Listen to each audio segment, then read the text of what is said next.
Evo ga, tukaj je Loki. Kje pa si ti? Ti si moj koterapeut. Balzam za mojo dušo. Tam me imaš rad. Vsi ostali me malo kritizirajo. Tole pa odprto protestno pismo. Sem ga tam nekje decembra 2017 poslal na medicinsko fakulteto. Predvsem teli Maji Rus Makovec. Tale je to. Zdaj ima v teli razširjeni, intervjujski verziji Mladine, tudi za Žižka sem si tole šel malo sposoditi, nek razširjeni intervju. Seveda me zanima, kaj je povedala, koliko nebuloz bom prebral, pa moram reči, da ni bilo toliko zdaj mimo streljanja, čeprav je nekaj zdrsov bilo.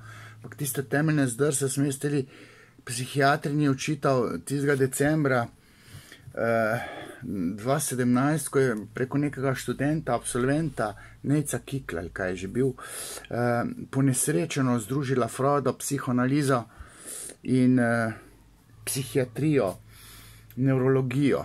Tam je bilo pa toliko teh zdrsov, da zgolj zato, ker se držim nekega bontona, nisem znoril tam. So me pa eni študenti pa vprašali, kako se mi je zdelo, in nisem skoparil s kritiko.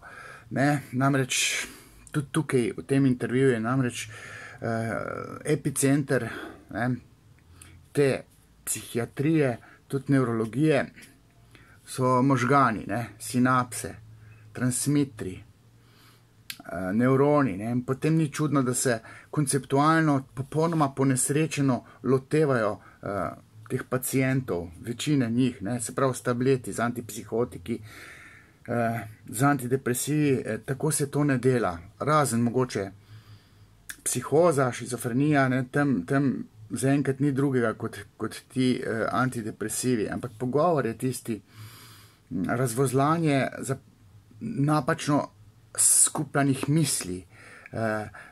To je tisto, kar bi se morala psihoterapevtska ali pa psihiatrična stroka ukvarjati s tem. Vse psihoterapevti se s tem ukvarjajo, ampak zelo površinsko ali pa ponesrečeno, po mojem skromnem osebnem prepričanju.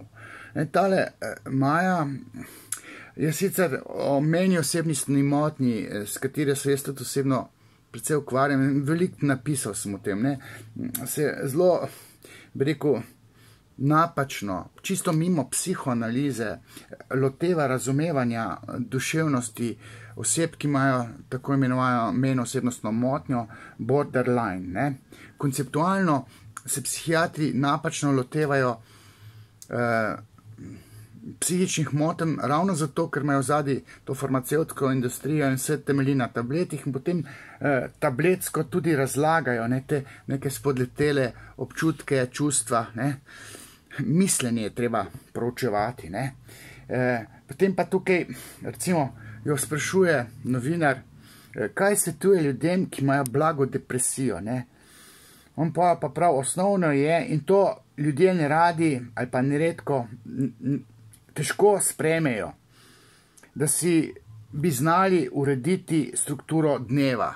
Jaz tle pišem, ti, ki imajo problema z duševnostjo, psihičnim počutjem, z napačnimi občutki, morajo spremeniti mislenje, preformulirati morajo način strukturiranja svojih občutkov, miselno podstat morajo drugače zastaviti, ne pa da drugače zastavijo preživljanje dneva.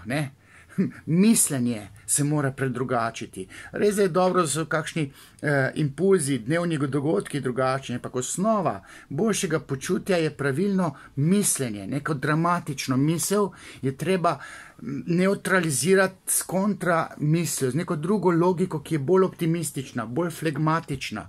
Mislenje je tisto, ne pa dnevno dogajanje. Vse se dogaja v glavi, zato je treba mislenje predrugačiti. Tudi tistim, ki imajo mejno osebnostno motnjo, priporočam, da recimo čuječnost vpeljejo v svoj način razmišljanja o sebi. Da več razmišljajo avtorefleksivno o svojih občutkih, zakaj tako čutijo. O tem recimo tale psihiatrija nič ne govori.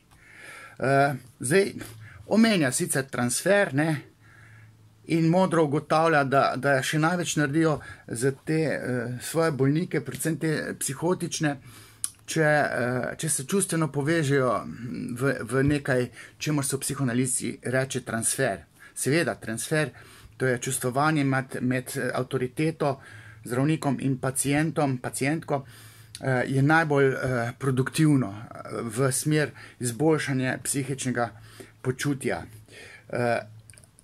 Tale Mako, ko je Ruseva Maja, je recimo pa dobro zastavljala, ukvarja se z zasvojenosti z alkoholom, razumevanje te konoplje, ne, jaz sem en bolj radikalnih kritikov te marihuane in ona to dobro razloži, recimo, da marihuana lahko pomaga kakšnim na smrt bolnim tiste agonije premagovati, pa tako naprej v zdravstvene namene, ja, ne pa v prosto prodajo, da bojo to mladostniki si zažgali možgane, ne, in ona recimo sicer ponesrečeno govori o možganih, ne, zažgali možgane, jaz rečem pod narekovajih, ona pa dejansko govori o možganih, češ kako so možgani kontaminirani, ne gre za možgane, gre za doživljanje ugodja. In ko se psihiatri lotevajo teh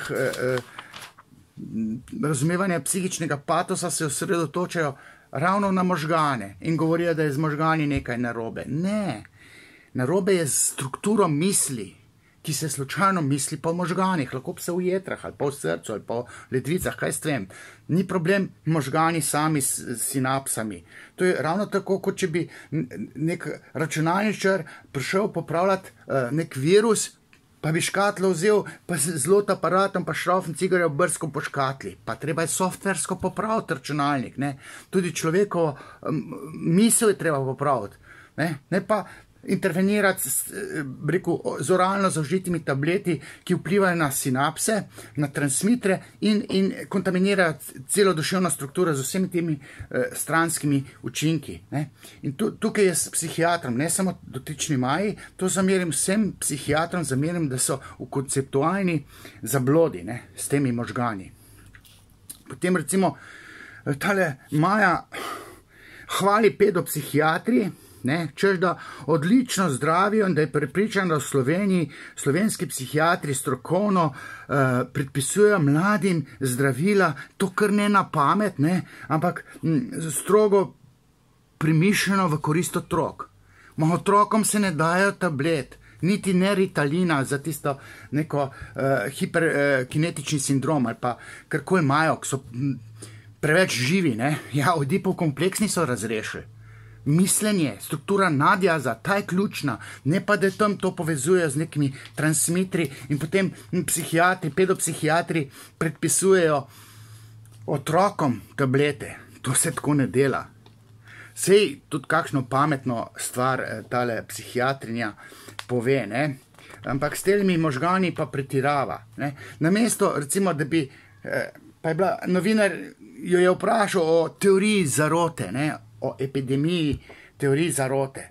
Pa jaz sem to govoril, ne vem, na oddaji Klepet ob kavi in sem sam, pa nisem psihiater.